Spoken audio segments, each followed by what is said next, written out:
leave the session at the same time on the same day of every week. This time is the time of year when things get moved around, and I apologize in advance. I will do my best to work with everyone to find the best day that can be for everybody. All right? I will take into consideration things that other things you may need to do or have going on. Number 4, session lengths will also vary, again, depending on many things, such as comprehension of the material, your ability to focus on the material during our session, your general health and well-being, and how that may or may not affect your concentration or your comprehension, and your recall of previously learned material, and other such factors. On average, you should block out 1 hour for your session. Any session can stop early if needed. Your forensic educator will be the person to determine the amount of time for each session. Your forensic educator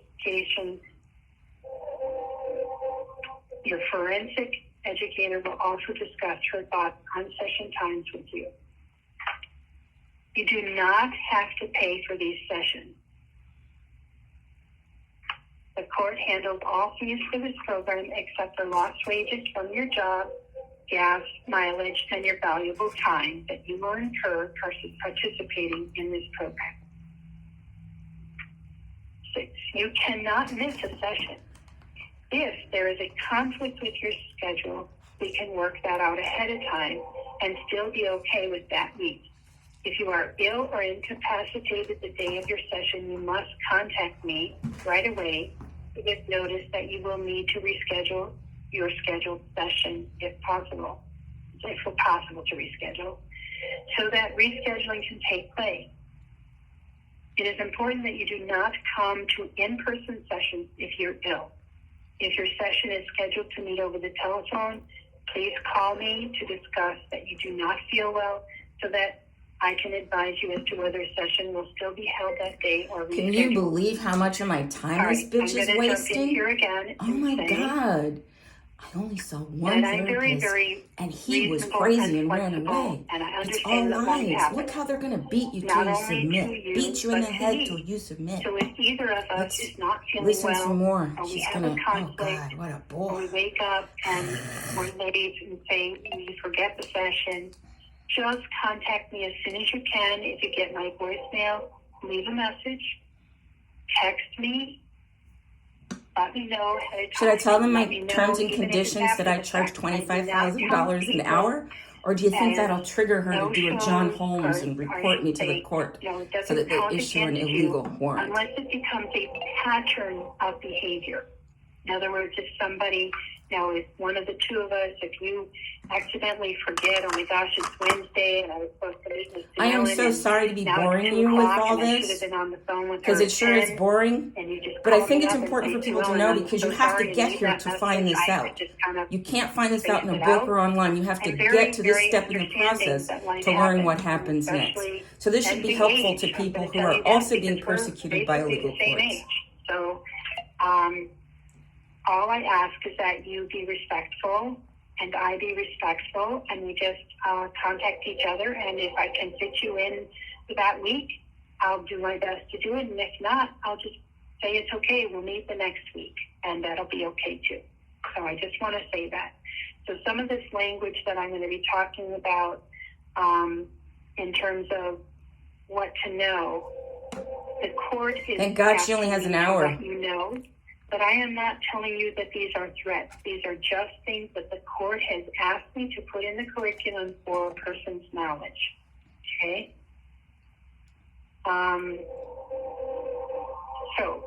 Suellen, what's that humming sound happening behind you? I keep hearing a ooh, humming sound. What is that? Are you getting, what is that? Actually, I have 582 hertz going on in the background. It's a real healing, positive vibration, and I can certainly turn that off. Oh, I would really appreciate that. It's very distracting. Yeah. A healing frequency. I'm glad you brought it up. Are you ill? The person, I just turned it off. The persons before you weren't able to hear it, so I wasn't concerned. So I'm glad you brought it to my attention. They probably just didn't complain. They were probably just too afraid to complain. No, I asked them specifically. They said they didn't. So now you don't hear it anymore, correct? Correct. Okay, so I'm going to go forward. These are the things that the court has asked me to let each person in this program know. All right, and these are not threats. These are just things that I have to inform you of, and please take what I just said before into consideration when you hear them. May I say just one more thing? Yes. You just told me not to see them as threats, which I probably wouldn't have done, but it does imply that you do see them as threats. Do you see these orders from the court as threatening to innocent people? I see the wording. I interpret the wording can be interpreted as threats, and I don't want you to feel that they are threats. So it'll sound like a threat, but it's not a threat. Got it. Right. Got it. It'll sound threatening, but it's not a threat. I got it. Thank you. All right. Sounds threatening, but not a threat. Do not show up for your session, or do not call me before your session that you need to reschedule, or call me after the fact and say that you blew it and we need to reschedule. If you just simply don't contact me, I need to tell the court. I must notify the court that you didn't. This one does not apply, but again, I'm going to read it to you because if you were doing this with the court, if you were doing this like in an inpatient, finishing this in inpatient, these would be the rules that they would go by. I have the leeway to be much more... Could you imagine how many people give in? Understanding, unless you take advantage of it. So the second one is, if you are more than 15 minutes late, this is considered a no-show and the court will be notified. If you are more than 15 minutes late, we can decide whether we're going to go forward with the session that day and just do a partial, or if we're going to maybe move it to another day that works better, where we can get the full time in. You and I will discuss that and make that decision, okay? The third one, if you cancel less than 2 hours before your session, that is considered a no-show and the court will be notified. If it is less than 2 hours prior to session, it is still important that you contact Suellen anyway to reschedule. And again, I am very, very flexible. I set aside the time, and if you have to cancel for some specific Do you believe reason, I have to listen to let this? me know, and do you see all her threats? If you don't make me happy, I'm going to tell on you. You're going to get punished. Every Wednesday, I'm available at 10 o'clock, and you cancel, and the next week you cancel, and the next week you're sick. It becomes a pattern, then it's something I talk to you about. And it's, kind of like, gee, that's not fair to my time when I'm here and available, and then last minute you're not. So I understand, and we just need to discuss it. Does that make sense to you? Gee, once again, I just don't know how to answer you when you ask me if we're in accordance, because I heard every word you said. Sue. All right. If you fail to show up, this is the last one. If you fail to show up, the court may issue a warrant for your arrest. This is called a show cause hearing, and you might be ordered to complete the restoration into competency program in custody. That means you will be put in jail until you finish the program. And that's just if somebody absolutely does not get on the phone with me ever, if they just stop communicating, stop coming to these sessions. Suellen, how many people do you think that you've had committed so far in your career because they didn't show up? Committed? What do you mean by committed? I mean, locked into a mental institution until they finish the program. About how many people would you say that you've turned in like that? You personally? Zero. Oh.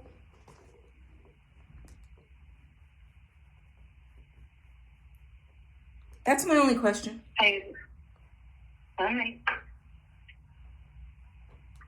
All right. This is my contact information. You may contact me from one of these three ways. My telephone number, which is for phone and text, is 928-351-7039. How do you think she spends all of her time repeating all this again and again? She's given me her contact information many times. My email is Suellen, Suellen, Dicker, D as in Douglas, ICKER, 57@gmail.com. Did you need me to repeat that? No. Okay. You said Suellen.Dicker? No, it's S as in It's Suellen Dicker, right? Just plain Suellen Dicker? Sorry? Suellen Dicker 57 at gmail.com, right? Yes. Yeah. That's what I got. Okay. Yeah. Mm. I thought you had added a dot after the Dicker. No. No, when you asked me if I got it, I thought maybe I had made a mistake, and I just second-guessed myself. Oh, no. I just asked if you got it, but you got it. Okay, again, please be sure to identify yourself in the email by typing your name. Many people have email addresses that do not identify you by name. So even if you use your company name, it's better if you at least put Silver Rain at the bottom so I know that it's you. All right, Suellen. The outpatient or restoration competency session will be conducted by me. Please look at these sessions as education and that I am in this role your teacher. The sessions are not for treatment. No therapy will be conducted by me. I cannot adjust any medication, issue prescriptions, or handle any of those things for you with your mental health provider if you had one, or your primary care physician. That is something that they need to handle. Managing your medication is your responsibility. I will be asking you about your medication management if you have medication, and encouraging you to take all medications prescribed, to encourage you to find a provider, and to help you know ways of finding providers, encourage you to make appointments with your providers, and encourage you to fill your prescriptions. I will not do any of those things for you. This is entirely your responsibility. Number 11, you are expected to present to each session in a clean and appropriate manner. Proper behavior and respect are expected between both of us. Any bad or disrespectful or threatening behavior, clothing, language will not be tolerated. You will be asked to leave. Your session will be terminated and put down as a missed session by you, and the court and your attorney or lawyer will be notified. If necessary, the police will be called to remove you from the premise. And I'm going to tell you, Silver Rain, my tongue is not working today.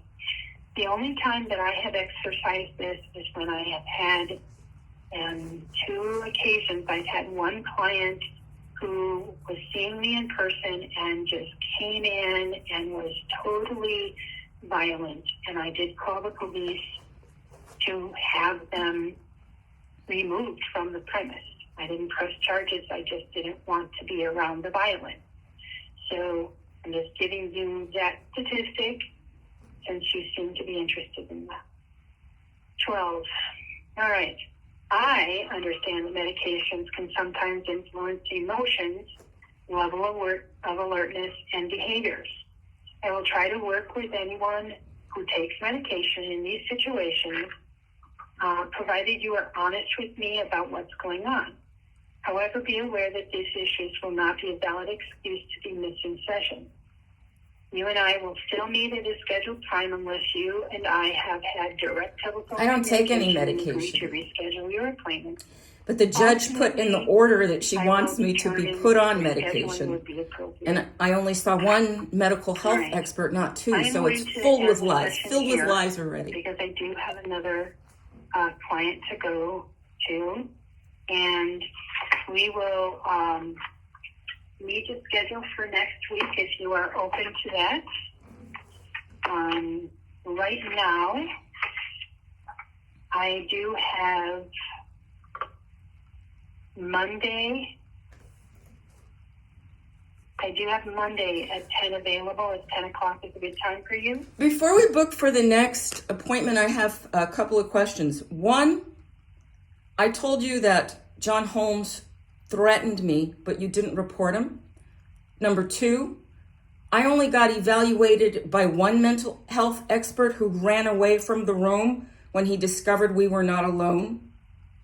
Number three, wow. Well, Suellen, I can't really remember.